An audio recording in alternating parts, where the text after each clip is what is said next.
Thomas Piketty est un économiste français omniprésent dans la sphère économique depuis quelques années. Il possède un doctorat de l'École des hautes études en sciences sociales. Une fois sa thèse terminée en 1993, il accepte un emploi au Massachusetts Institute of Technology comme professeur assistant d'économie. Depuis 2000, Thomas Piketty est directeur d'études à l'École des hautes études en sciences sociales. En 2007, il devient aussi professeur d'économie à l'École économique de Paris. Il est aussi co-directeur de World Inequality Database. À l'heure actuelle, il est considéré comme l'un des économistes les plus influents dans le monde.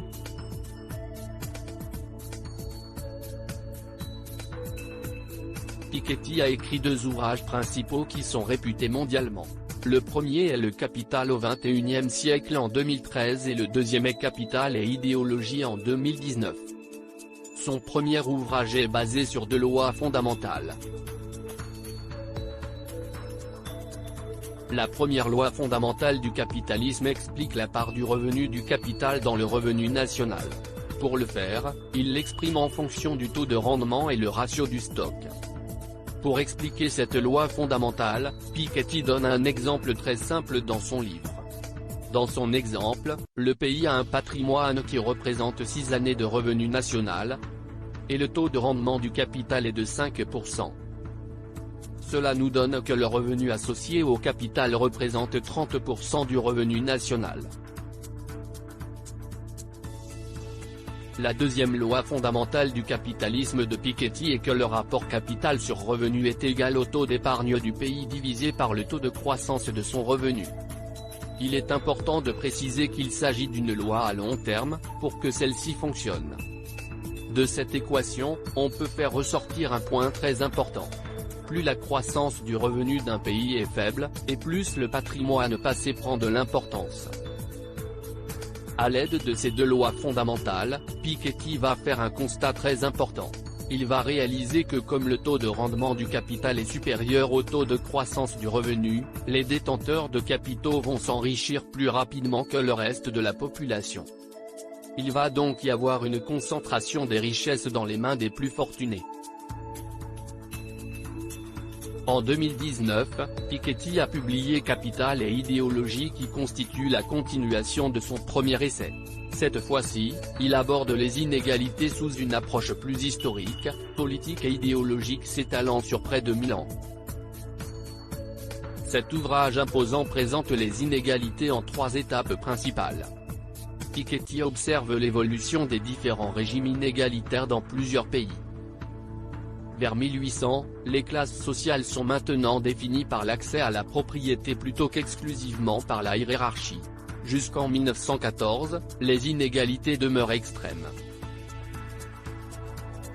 Durant les guerres mondiales, il y a une réduction de l'emprise sociale de la propriété privée grâce aux multiples interventions de l'État. Résultat, chute considérable des inégalités jusqu'au tournant hypercapitaliste en 1980. L'économiste français s'inquiète du retour marqué des inégalités depuis 1980. Après avoir démontré dans son premier livre les effets pervers des inégalités, une question demeure.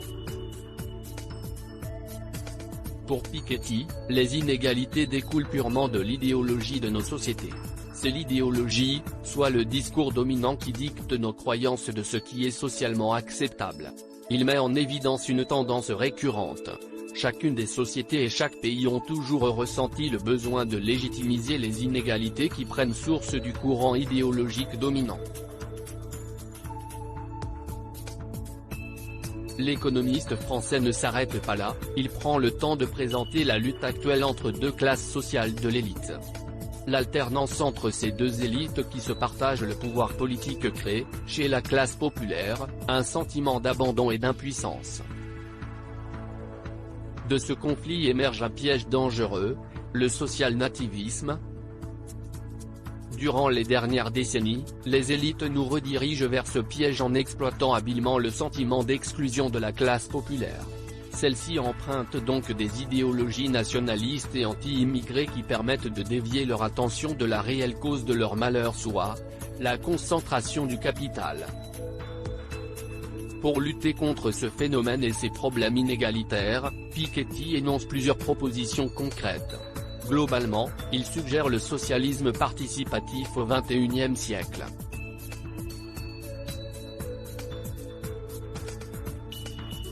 Ces ouvrages déconstruisent empiriquement des mythes hypercapitalistes du discours dominant actuel dont celui-ci. La diminution de la taxation des plus riches stimule la croissance et par le fait même, va enrichir toute la population. Une chose est certaine, nul doute que Piketty a permis la relance de plusieurs débats économiques. La tendance des années 1980 nous redirige vers une société inégalitaire extrême, et dangereuse.